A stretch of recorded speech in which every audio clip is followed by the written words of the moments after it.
कि पारा शिक्षकों की समस्या का समाधान और फिर पुराने पेंशन स्कीम लागू होने के बाद इस राज्य में लाखों नौजवान जो अनुबंध कर्मी थे भिन्न भिन्न विभागों में या संविदा के आधार पर बहाल नौजवान थे या दैनिक भोगी कर्मी थे या फिर आउटसोर्सिंग कंपनियों के माध्यम से काम कर रहे लोग थे, उनकी एक आशा जगी है कि भाई हमारी समस्या का भी कोई ना कोई समाधान होगा। उस दिशा में सरकार बढ़ेगी और सरकार ने कमेटी भी बनाई उसके समाधान के लिए, लेकिन बड़े दुख के साथ कहना पड़ता है कि अब तक उसके समाधान नहीं हुए, क्योंकि उसमें काम करने वाले लोगों को जो अस्थायी कर्मी हैं उससे आधे से भी कम मानदेय मिलता है, उनकी फैसिलिटीज कम है, उनके अनुकंप कोई मर जाए काम करते करते तो अनुकंपा के आधार पर उनके भविष्य के बारे में, उनके परिवार के बारे में कोई सोचने वाला भी नहीं होता।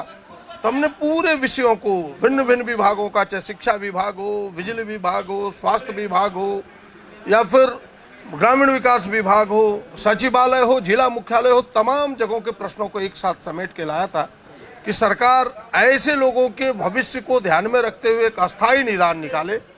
सरकार ने कही है कि हमने एक समिति बनाई है और जल्दी ही त्वरित कार्रवाई करते हुए इसके समाधान करेंगे।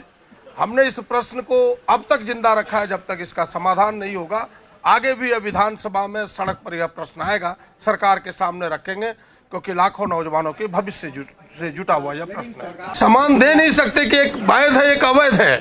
हमने कहा तो भाई इस अवैध काम को सरकार क्यों करती है। मैं मानता हूं कि ये पिछले जमाने से ही, उन्होंने तो मंत्री जी ने कहा कि हम बिहार के जमाने से इसे देख रहे हैं, हम तो कहते हैं बिहार के जमाने से नहीं, उससे भी जो पूरा होल बंगाल था उस जमाने से देखिए, उससे कोई मतलब नहीं है। मतलब यह है कि अगर वैध है तो सरकार वैध कामों को करे, जब बहालियां करे तो वैध रूप से करे और लोगों को समान काम के लिए जो सुप्रीम कोर्ट का जो आदेश है, पहले तो सरकार ने टाल मटोल भी किया कि भाई सुप्रीम कोर्ट का आदेश हमारे ऊपर लागू नहीं होता, जबकि सुप्रीम कोर्ट का आदेश पूरे देश में लागू होता है।